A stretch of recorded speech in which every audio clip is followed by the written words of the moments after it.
What's happening, guys? Casual here. Regarding the Division beta that just ended yesterday, I wanted to give you guys a little bit of my impressions. I don't want to say a review, but an overview of what happened in the beta, what you could access, what my thoughts were about things that happened in the beta, and maybe some suggestions to things that can maybe be improved.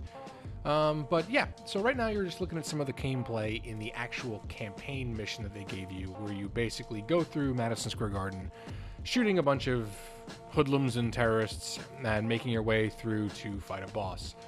So on the front of the cooperative campaign missions, I have nothing but good things to say. It's the shooting mechanics are great. It takes a little bit of getting used to as far as vaulting over cover with B. I'm so used to Gears of War, like roadie running.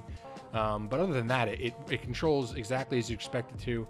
This is footage pretty early on right here, so we're fighting some yellow elites, but they're really not that hard. Our guns are not particularly leveled up. This is transitioning into a boss fight right here. The first boss fight you're going to face in this particular mission.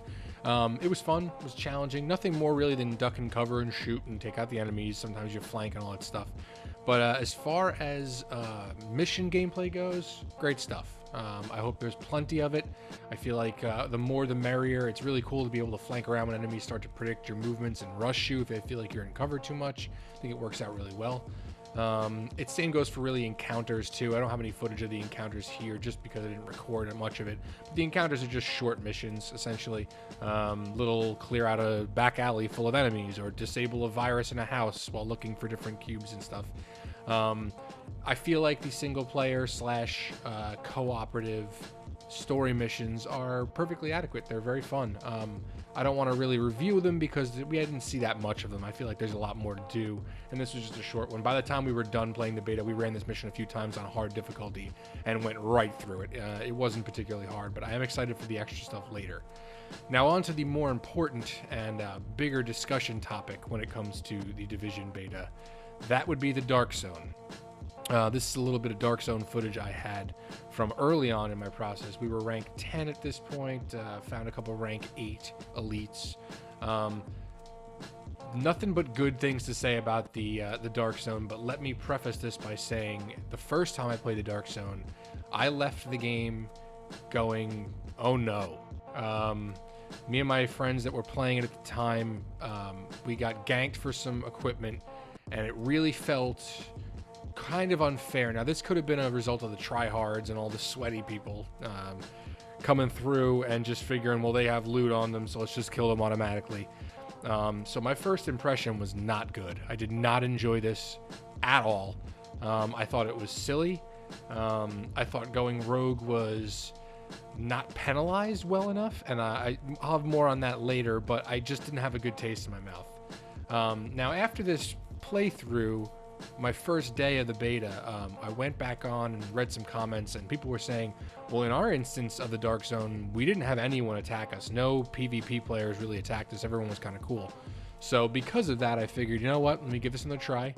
I know that if all my good loot's going to come out of the Dark Zone, it's kind of a I don't know, it's a deterrent for me to not really go into it. I don't really want to fight against other players to get good loot if I don't have to. I guess it's probably a factor of really being burned out on Destiny, which I feel like this game gets in a sort of unfair comparison to, just because it's got RPG elements and it's a shooter, a cooperative shooter at that, and definitely played better and more fun with friends. But yeah, I wasn't really into the idea of playing PvP to get good loot.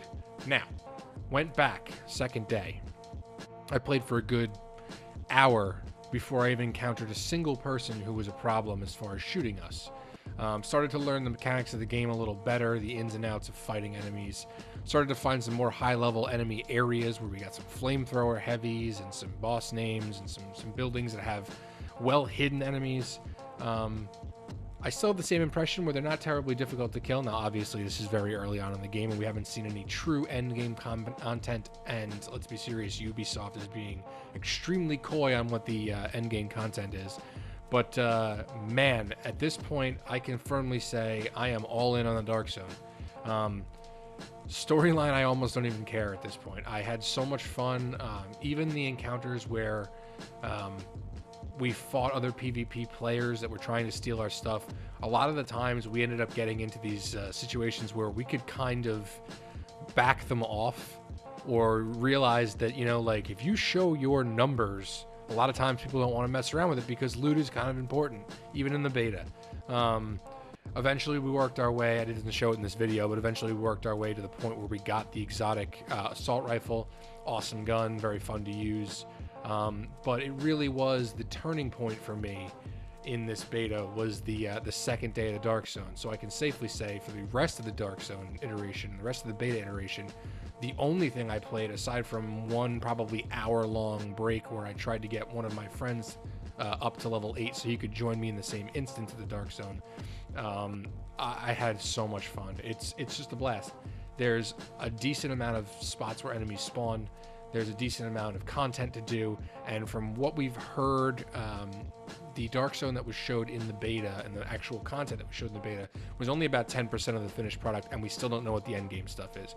The other thing I was discussing with some of my buddies that were playing with me was, you see this map and how big it is, and for the most part, the underground subway system didn't really have much content. Now you have to assume, going through it later, you're going to find plenty of content. It looks like it's basically kind of like another quarter of the map over, but underground. Took us a little bit of time to figure out the contaminated areas. I realized after that, I guess, that there's just different levels for the filters you're going to have for your gas mask, so you can go into the contaminated areas. But I'm going to stop and end my my thoughts here with a couple pieces about the extraction points. There is not much in video games that is intense as the extractions when you have your map blinking that there are rogue agents near you. I mean, that gear that you get in the Dark Zone is just so important, and it's so precious, and it feels so precious that, you know, when you get through it and you get to your extraction zone and you're actually launching the extraction and you have the other PvP players breathing down your neck, maybe going to shoot you, man, is that fun. You can see on the screen right now, there's a couple guys roaming around, and we're just trying to see whether they're going to be friend or foe. A lot of times you go into these situations and you've got your weapons raised at each other. The emotes are a good way to deter them, or to kind of share your intentions, but, you know, it's still very, very intense. So yeah, I love the extraction zone. So while this ends up playing out, and you can see me extracting some goods whilst getting into a fight with some PvP players, let me give some criticisms about the game. I do have very, very few, but here we go. I don't think that there's a good enough penalty for going rogue. Early on in the game, when we got attacked by a bunch of rogue players, I realized that it seems that if you kill another PvP player, you're a 30-second timer and you lose a little bit of reputation. The little bit of reputation you lose and the 30 seconds of being marked as rogue, it doesn't really feel like that's an adequate penalty. Like, it feels like that's just like, all right, so why would you not kill the other PvP players? You can just take their stuff. Your rewards far outweigh the reputation gains, or losses rather, and you can quickly make up that reputation you lost just by killing a few PvE enemies. Now, it did settle down, and I feel like the manhunt, the people who get marked for manhunt, which is if you killed a certain amount, I think it's up to 5 other PvP players, that's pretty cool. But I feel like you should have like a mark on you that lasts until you get killed. Like, this is a person who doesn't play well with others, so you should probably be penalized for it. Like, it should be a thing that you're actually worried about doing. Or conversely, if you're a person that comes into a PvP situation and finds a group under attack, maybe you should get a reward for coming in and helping them get out of being under attack. I don't know how they program that or set that up, but it just seemed like a good suggestion. The only other thing I have too is the extraction time is very long, but necessarily long. But I guess that's pretty much it. I didn't like that we couldn't get into the chests in the beta, but that's really just nitpicky and silly. Other than that, I think the beta was a resounding success. I know on the 16th of February, they're relaunching the beta, so you get to go on, and it's completely open, so if you didn't get a chance to run it the first time, definitely run it again. I'm hoping that they let us keep our same character. So yeah, those are my impressions. If you want to comment on it, tell me what you think, give me a like, let me know. And we will see you back with more Division material when it comes back out. Later, guys.